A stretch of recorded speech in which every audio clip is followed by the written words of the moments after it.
Bienvenue dans cette première FAQ privée à destination des membres de PJM. Donc toutes les 3 semaines, toutes les 3-4 semaines, je vais lancer un mail pour recueillir les questions.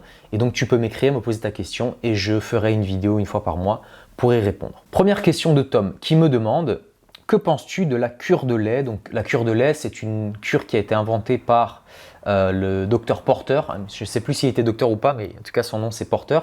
Et c'est une cure qui consiste à boire entre 4 et 6 litres de lait cru par jour. Donc Marjolaine, elle a fait une vidéo sur The Milk Diet. Donc si vous voulez aller voir la vidéo, je la ferai afficher en haut. Et donc Tom me demande, est-ce que c'est complet en vitamines et minéraux? Est-ce que c'est quelque chose qu'on peut utiliser quand par exemple on voyage, quand on est en vadrouille toute la journée? Alors j'ai rentré sur Chronometer et je te ferai afficher ça à l'écran. Les macros et les micronutriments pour 4 litres de lait de vache cru et 4 litres de lait de chèvre cru. Donc pour faire un petit comparatif. Alors pour le lait de vache, pour 4 litres, on a 2500 kcal. Et pour le lait de chèvre, on est à 2700 à peu près. Donc le lait de chèvre est légèrement plus calorique.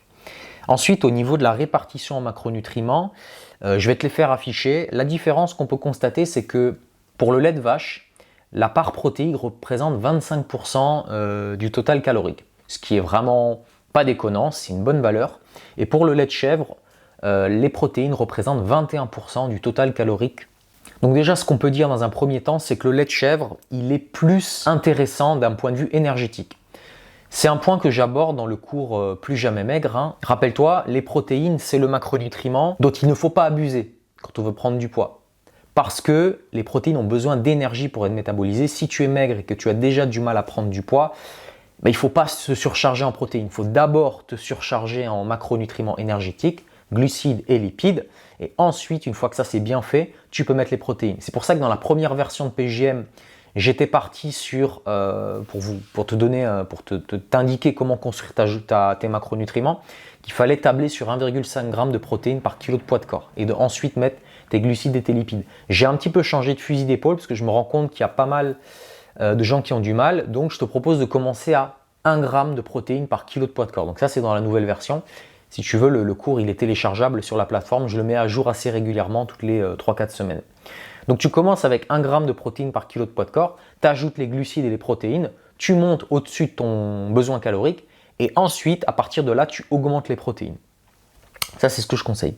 Donc de ce point de vue-là, le lait de chèvre, il est un petit peu plus intéressant que le lait de vache. Après, le lait de vache, il contient quand même plus et beaucoup plus de glucides que le lait de chèvre. Le ratio glucides-lipides, il est beaucoup plus élevé chez la vache que chez la chèvre. Donc pour des personnes qui ont besoin de plus de glucides, le lait de vache peut être plus intéressant. Donc tu vois, ça va dépendre un petit peu des personnes. Mais d'un point de vue macronutriments, le lait, c'est vraiment l'aliment impeccable pour prendre du poids. Ça d'ailleurs, je le précise dans PJM, dans le cours. Maintenant, au niveau des micronutriments, c'est quand même pareil, une cure qui est très intéressante puisque les seules vitamines qui vont un peu manquer, c'est les vitamines liposolubles et en particulier les vitamines E et K. Donc ça, c'est chez les deux, lait de vache et de chèvre. On va manquer un peu de folate, donc la vitamine B9. Pour la vitamine B3, on va en manquer pour le lait de vache. Pour le lait de chèvre, on est à 70%, donc c'est vraiment pas déconnant. Et au niveau des minéraux, c'est impeccable. Il y a juste le manganèse où on va être manquant, mais c'est pas grave, le manganèse, tu peux le trouver autre part les jours suivants, il n'y a pas de souci. Et pour le fer, pareil, c'est pas forcément un problème, parce que souvent, chez les hommes, ça arrive qu'on ait des surcharges en fer.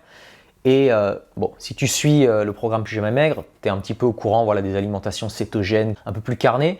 Et donc très souvent, ce qui se passe, c'est que, très souvent, ce qui peut arriver, c'est que des gens consomment beaucoup de viande rouge, ils repassent à des alimentations plus carnées, ils vont consommer beaucoup de viande rouge, et il peut y avoir une surcharge en fer.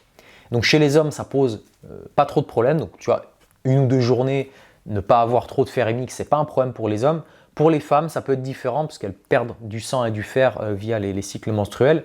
Donc c'est un petit peu plus problématique. Mais pour les minéraux, on est vraiment parfait, à part pour le fer et pour le manganèse. Donc voilà, pour une journée ou deux, ça pose pas de souci. Donc pour moi, la cure de lait, en termes de prise de poids, si par exemple tu voyages et que tu es avec tes 3-4 litres de lait dans le sac et que c'est beaucoup plus simple pour toi de boire du lait toute la journée, ouais, franchement, c'est vraiment un truc à essayer, je pense. Je crois qu'une fois, je ferai le test et je pense que je ferai une vidéo dessus.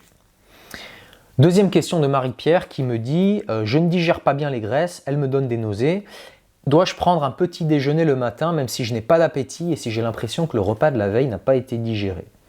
Donc là, tous ces signes-là me font penser à un engorgement du foie et parallèlement à une toxicité qui est élevée. Hein, le foie, c'est la centrale de détoxification de l'organisme. Ce n'est pas l'organe de stockage, mais c'est vraiment la centrale de détoxification.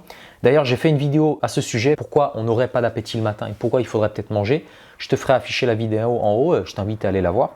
Donc là, dans ce cas-là, ce qui me paraît être pertinent, c'est le jus de céleri branche. Donc si tu te lèves le matin, que tu n'as aucun appétit, fais un jus de céleri branche. Essaye de faire au moins un verre de 200 ml, tu le bois doucement. Et tu prends ton petit déjeuner 45 minutes après. Si tu ne peux pas faire de jus de légumes, ce qui pourrait être intéressant pour mieux digérer les graisses, c'est de se supplémenter en bile de bœuf. Attention, je ne vais pas donner de dosage là comme ça à la volée si je n'ai pas la personne en face de moi, si je ne connais pas un minimum, mais la bile de bœuf, elle peut vraiment être intéressante de façon transitoire pour mieux digérer les graisses. Mais je pense qu'essentiellement, c'est un problème de toxicité parce qu'on est quand même fait pour pouvoir digérer des grandes quantités de graisse de par notre génétique. Même si voilà, ça va différer un petit peu d'une ethnie à une autre, mais on est quand même censé pouvoir manger des graisses, quoi. Si tu ne peux pas faire ou tu ne veux pas faire les jus de céleri branche, tu peux consommer des tomates avec de l'ail, de l'oignon, du gingembre, accompagné d'une graisse, comme l'huile d'olive ou l'huile de coco par exemple. C'est quelque chose qui t'aidera à gérer la toxicité aussi. Et puis moi, ce que je conseille le matin, c'est que même si on n'a pas d'appétit, de quand même faire un petit repas, peut-être de mettre juste un œuf et surtout des glucides et un peu de graisse. Mais voilà, il faut qu'il y ait quelque chose le matin, c'est vraiment important, et un minimum des glucides, quoi. Troisième question de Marie-Julie qui me demande si on se supplémente en bétaïne, est-ce que c'est quand même pertinent de la prendre même si on fait un repas où il y a très peu de protéines ou une collation avec très peu de protéines? Non. La bétaïne, elle est vraiment importante si voilà, tu fais un repas où il va y avoir au moins 3 œufs, où il va y avoir de la viande, du poisson ou des produits laitiers ou du fromage cru par exemple. Quatrième question de Guillaume. Donc je ne suis pas sûr d'avoir bien compris la question, mais je vais y répondre comme ça. Et puis si jamais Guillaume, tu me redemanderas. Que se passe-t-il si on consomme un repas uniquement constitué de protéines et de lipides par rapport à un repas qui contiendrait des glucides? Alors, il faut bien comprendre une chose, c'est que ce qui fait prendre du poids, c'est pas uniquement l'insuline, hein, comme tu me l'as demandé dans ta question. L'insuline, par contre, c'est l'hormone, une des hormones les plus anabolisantes de l'organisme. C'est l'hormone du stockage, c'est l'hormone de la nutrition. Ça, Robert Masson, il en parle dans Diététique de l'expérience. Ce qui se passe, c'est que si tu fais un repas et tu fais le même repas à calories équivalentes, mais qui va contenir des glucides, le repas qui ne contient pas de glucides, tu es d'accord avec moi, il a le même nombre de calories. Par contre, il ne va pas avoir la même réponse hormonale sur ton corps. Parce que le repas qui contient des glucides, il va te faire générer un pic d'insuline qui va te nourrir, qui va nourrir tes cellules. Et le repas qui ne contient pas de glucides, il va avoir un pic d'insuline qui est beaucoup plus bas. Donc cette nutrition, cet anabolisme, pour un même repas qui contient le même nombre de calories, sera moins efficace dans le cas où il n'y a pas de glucides. C'est la raison pour laquelle, il faut quand même le préciser, les gens qui se tournent vers le régime cétogène, 90% des gens qui se tournent vers le régime cétogène carnivore, c'est des gens qui veulent perdre du poids. Parce que justement, quand on a mangé beaucoup de glucides transformés toute sa vie, le fait de baisser l'insuline, on va perdre très facilement du poids. Alors évidemment, pas tout le monde, mais la plupart des gens qui se tournent vers un régime cétogène perdent du poids. Et nous, on veut l'inverse, justement. Alors oui, ça ne dépend pas que de l'insuline, mais c'est beaucoup plus facile de prendre du poids quand on a des glucides.